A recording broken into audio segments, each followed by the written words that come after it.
शांता मावशी 52 वर्षांची रोज 4 घरी काम करत होती। नव्याला दारूचं व्यसन आणि मुलगी कॉलेजला शिकत होती। दिवस उजाडायच्या आधी घराबाहेर पडायचं आणि रात्री उशिरा थकून परत यायचं। शरीर थक्क होतं, पण काम थांबवायचं नाही, कारण मुलीच्या शिक्षणाचं स्वप्न होतं। एक दिवस ती एका घरात काम करत असताना तिथल्या कोपऱ्यातल्या स्वामी समर्थांच्या फोटो पुढे हात जोडले, नेहमीसारखंच। पण त्या दिवशी तिचा श्वास अडकला, ती थबकली आणि खाली कोसळली।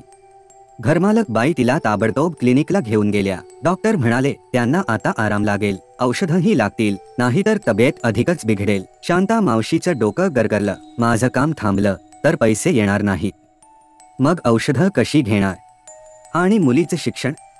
ती रात्री घरातल्या छोट्याशा देवघरात बसली, हात जोडले, डोळे भरून आले, स्वामी आता फक्त तुमचंच बघायचं। दुसऱ्याच दिवशी तीच मालकीणबाई तिला म्हणाल्या, मावशी काही काळ काम करू नका, तुमचं औषधाचं सगळं मी सांभाळते, मुलीच्या फीचाही विचार करू नका। शांता मावशींचे डोळे भरून आले। त्या दिवशी स्वामी समर्थांच्या फोटोसमोर उभं राहून त्या म्हणाल्या, स्वामी खरंच आहात तुम्ही, प्रत्येक थकलेल्या जीवामागे उभे आहात।